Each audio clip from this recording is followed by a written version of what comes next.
مومنین صالحین جس پر چلے وہی سنت ہے. یہاں سنت کی بات آتی ہے نا تو اس لفظ کا دوسرا بھی فیض ہم کو ملتا ہے. ہم اپنے کو اہل سنت کہتے ہیں. ایک تو اس کی وجہ یہ ہو گئی اور چونکہ مومنین صالحین سنت رسول ہی پہ چلے یہ تو پہچان تھی نا. بنیاد تو رسول ہی کی سنت. اب کیسے پتا چلے کہ کیا رسول کی سنت ہے؟ تو پتا چلنے کا راستہ کہ جس پر مومنین چلے. یہ آسانی سے معلوم کرنے کی چیز ہے کہ جس پر مومنین صالحین چلے. مگر آج کا زمانہ عجیب و غریب ہے. سنت کے لفظ سے لوگوں کو اب وحشت ہونے لگی اور سنت کی بھی چھوڑنے کی بھی اسکیم چل پڑی. وحشت ہونے لگی ہے اور میرا خیال میں وحشت کی وجہ شاید یہ ہوگی کہ جہاں سنت کا لفظ آتا ہے وہاں رسول کا بھی ذکر ہوتا. سنت رسول. تو یہ سوچتے ہیں کہ ایسا کام مت کرو جس سے رسول یاد آئیں.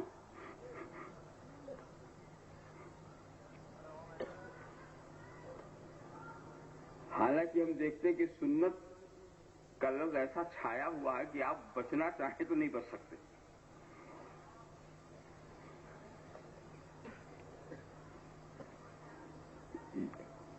اور ہم اپنے کو جو اہل سنت کہتے ہیں تو اس میں ایک دوسری خوبی بھی نظر آ رہی ہے.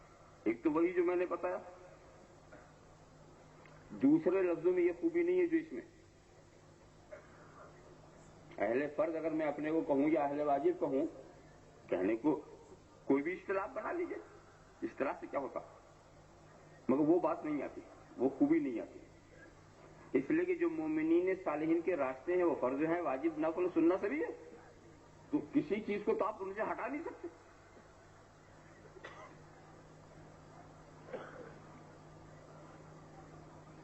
وہ یہ ایک بات بتاؤ,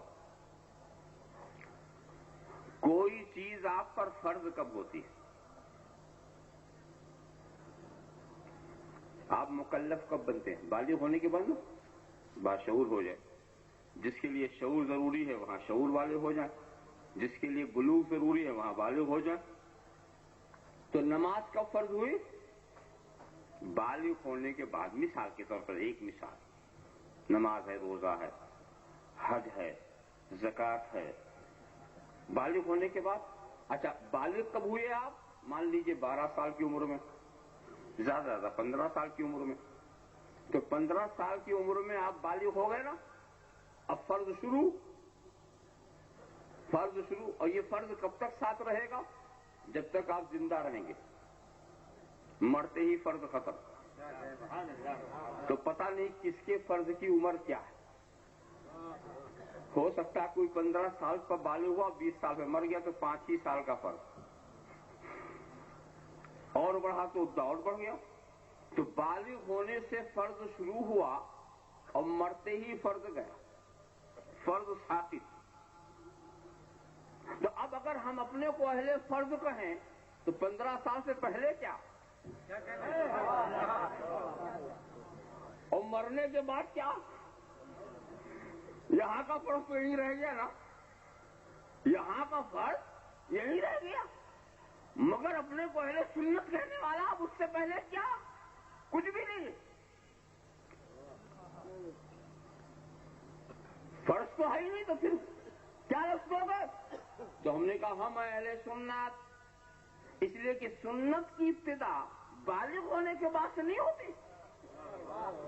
پیدا ہوئے تو پیدا ہونا بھی سنت, اذان و اقامت سنت, ختنہ سنت, عقیقہ سنت. بالغ ہونے سے پہلے تربیت کے جتنے انداز اچھے ہیں وہ سب سنت. اچھا نام رکھنا سنت, اور اس کے بعد جب مرے تو نہلانا سنت, کفن پہلانا سنت, اور کاندھے پہ لے کے چلنا سنت, اور نماز جنازہ پڑھنا سنت, اور قبر کے نیچے اتارنا سنت, اور میدان قیامت میں اٹھ کے جانا سنت, اور پل صراط سے گزر جانا سنت, اور حوض کوثر پر پانی پینا سنت, اور جنت میں پہنچ جانا سنت, اور وہاں ہمیشہ رہنا یہ بھی سنت.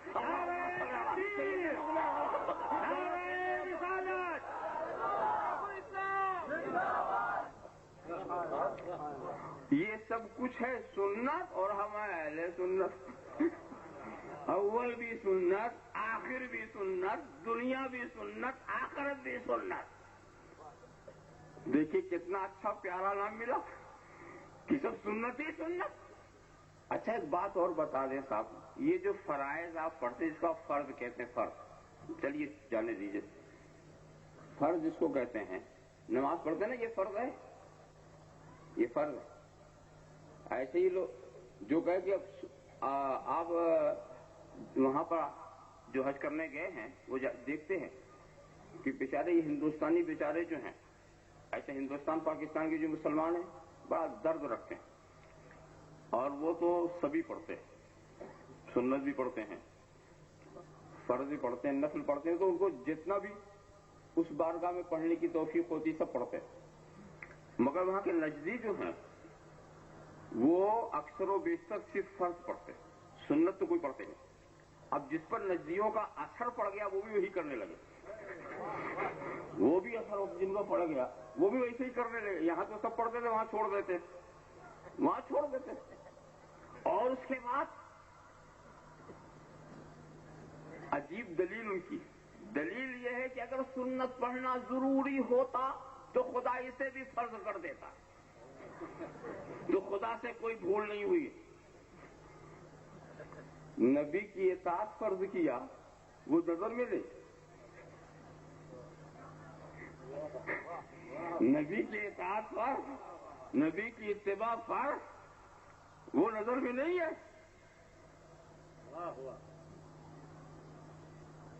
اور اس کے بعد اتنا سنت سے بھاگتے ہیں کہ نماز کے بعد دعا بھی نہیں مانگتے. اتنی تیزی سے بھاگتے ہیں جیسے پکڑ کے لائے گئے تھے، چھٹی ملی.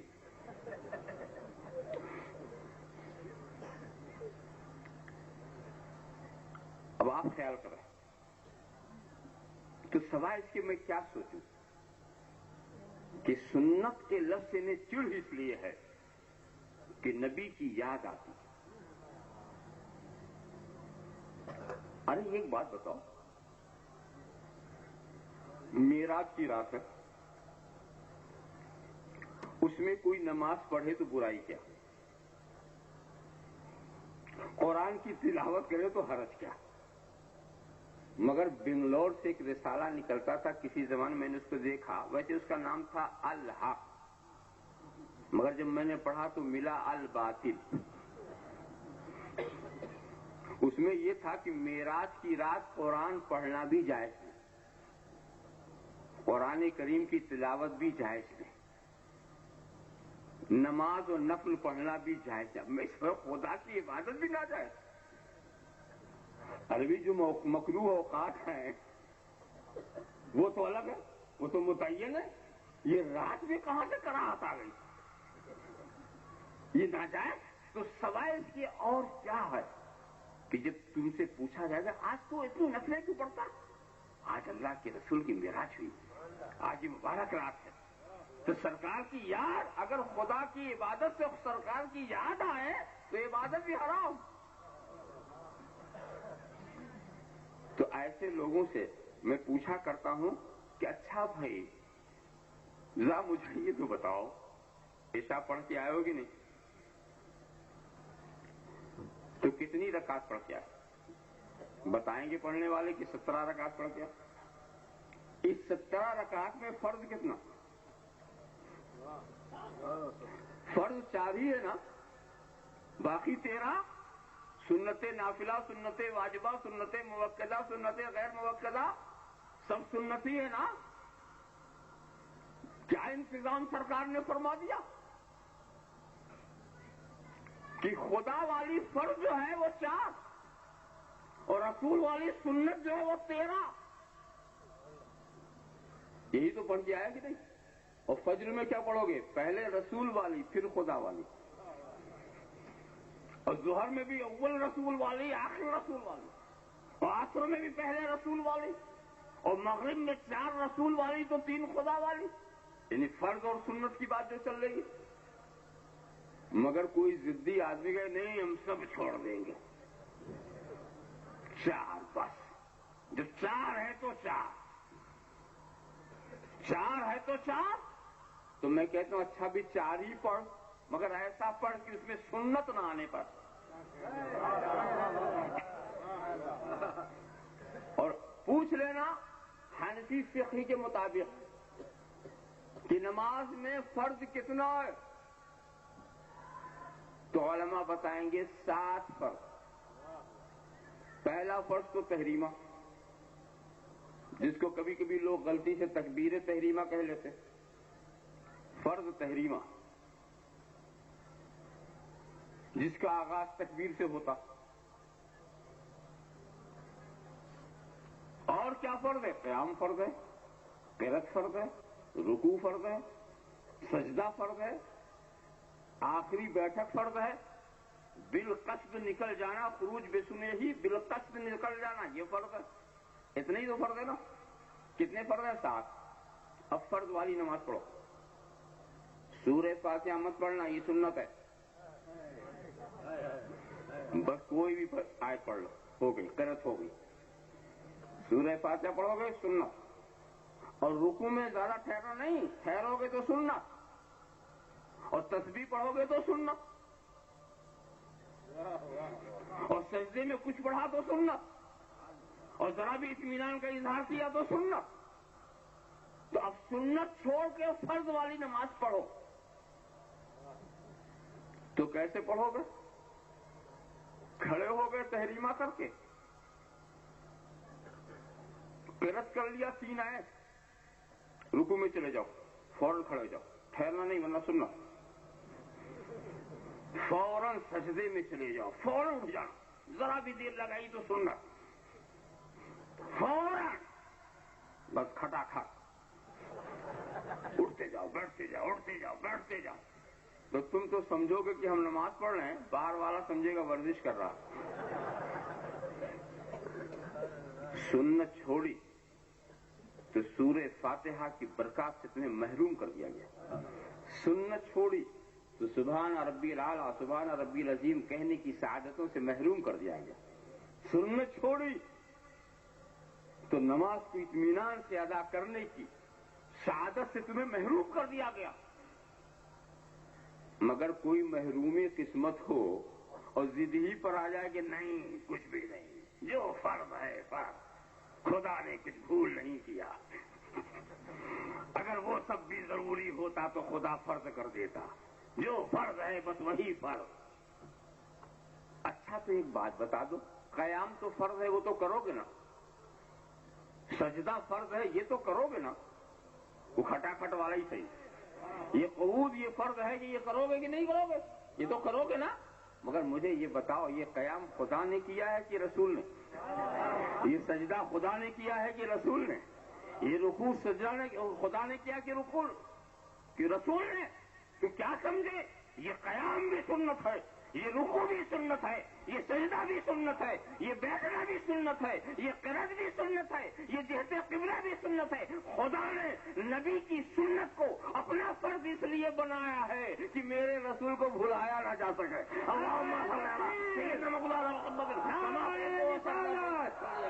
حضور شیخ الاسلام فیضان مخدوم سنہ، حضور محقق اعظم ہند، فراموش نہیں کر سکتے آپ. ابھی کسی بھی عبادت کو بتاؤ، روزہ، افطار سننا، سحری سننا، دن بھر بھوکا رہنا سننا، تو یہ رسول کی سنت ہے یا خدا کی؟ افطار کس نے کیا تھا؟ سحری کس نے کھائی تھی؟ طلوع فجر سے غروب آفتاب تک بھوکا کون رہا؟ اور خدا کہتا یہ میرا فرض. نبی کی سنت کو اپنا فرض بتایا. اور پھر آئے حاجیوں سے پوچھو، حج فرض ہے، حج فرض ہے، حج فرض ہے، فرض کہہ کے بلایا. اچھا وہاں بلایا تو ابھی تو پہنچے بھی نہیں تھا، کپڑا اتار. ابھی حج کے اندر ہی نہیں، حج کے باہر ہی. کپڑا اتار. کیا بھائی کیا؟ نہیں، ایک چادر لپیٹ لے، ایک لنگی پہن لے، اس عالم میں جا، یہ منظر کے، یہ تو کپڑا بڑا پاک صاف ہے، بڑا اچھا ہے، اچھی اچھی محفلوں میں ہم یہی پہن کے جاتے ہیں. کہ نہیں، خدا کی بارگاہ میں جانا چاہتا ہے پہلے رسول کی سنت اپنا لے، پہلے رسول کی سنت اپنا لے. ارے نادان، کیا منہ لے کر اس بارگاہ جلال میں تو جا رہا ہے؟ کون سا عمل لے کر جا رہا ہے؟ کون سا کردار لے کر جا رہا ہے؟ کیا تحفہ لے کر جا رہا؟ کچھ تیرے پاس نہیں ہے، تو خالی جا رہا. کم سے کم نبی کی چادر لپیٹ لے، نبی کا انداز لپیٹ لے، نبی کی صورت رسالت، نعرہ رسالت، رئیس المحققین. کم از کم لپیٹ لے. دیکھنے والا رب کریم دیکھے گا کچھ نہیں لایا ہے، نبی کا لباس لایا ہے، نبی کا انداز لایا ہے، ان کا انداز لے کر کے آیا ہے. اور پھر جب وہاں پہنچے، اس گھر کا چکر لگاؤ، مقام ابراہیم کو مصلی بناؤ،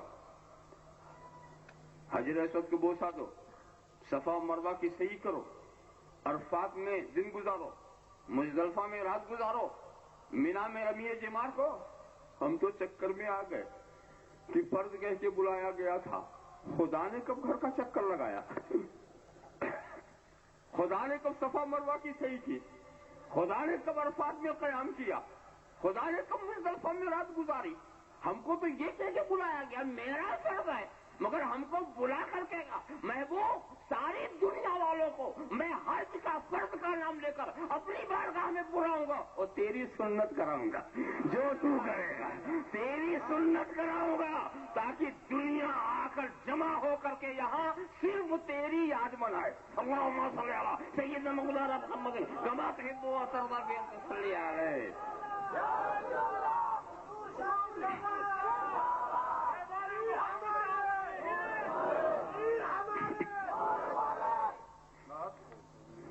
دیکھا آپ نے، تمام اسلامی عبادات کا فلسفہ دیکھو، سوائے سنت کے ہے کیا؟ نماز پڑھتے ہو گجراتی میں؟ نہیں، عربی میں پڑھتے ہو. کبھی سمجھی بھی؟ بغیر سمجھے پڑھ لے، بغیر سمجھے پڑھ لے. ارے سمجھنے والی زبان میں پڑھو تو کیا حرج ہے؟ خدا کی بندگی کو ظاہر کرنے کے لیے عربی کی شرط نہیں ہے. خدا سے دعا مانگنے کے لیے عربی کی شرط نہیں. کسی زبان میں مانگو، سب جانتا، سب سمجھتا، ساری زبان کا خالق. یہ عربی میں کیوں؟ تو کیا انگلش میں پڑھی جائے تو ہو جائے گی نماز؟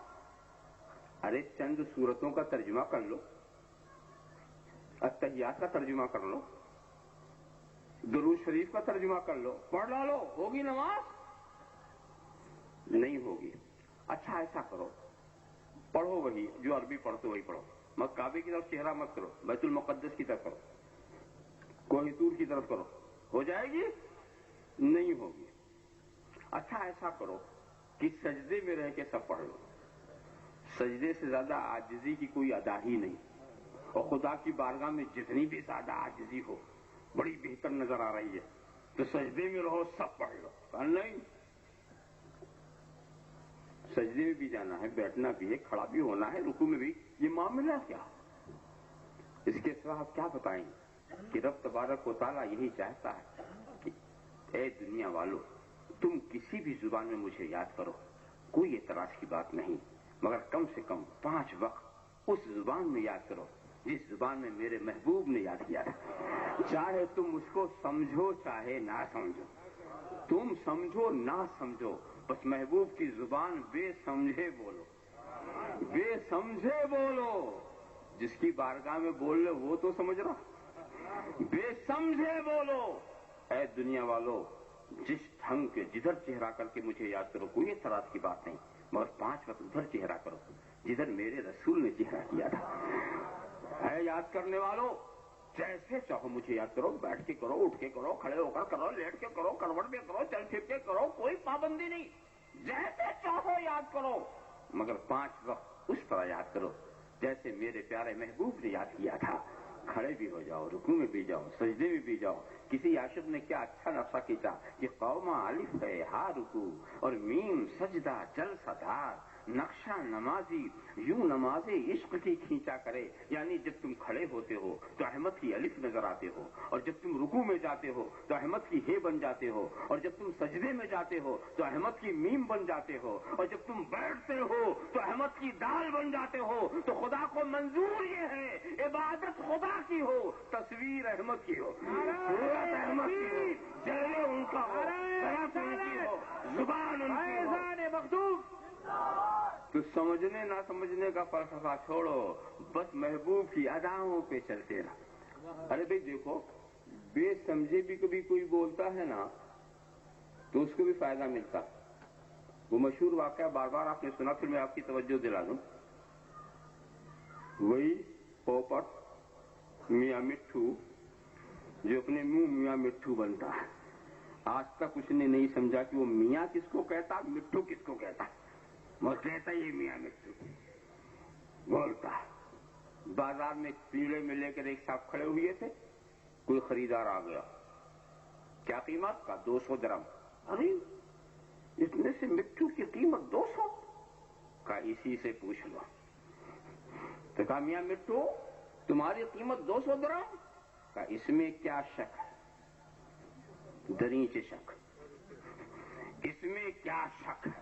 وہ خوش ہو گیا، حالانکہ وہ بے سمجھے بولا تھا، اپنی بولی سنا خوش ہو گیا، لے لیا فوراً قیمت۔ ایک بے قیمت چیز بے سمجھے بولے قیمتی بن جائے، فوراً خرید لیا اور لے کے چلا وہ۔ مگر اس کے مالک نے اسے اتنا ہی سکھایا، اس میں کیا شک؟ تو ہر بات کا جواب وہ یہی دے، اس میں کیا شک؟ چند روز کے بعد وہ بھی تنگ آ گیا، اس نے کہا میں نے تجھے 200 درہم میں خریدا، کیا میں بے وقوف تھا؟ کہا اس میں کیا شک ہے؟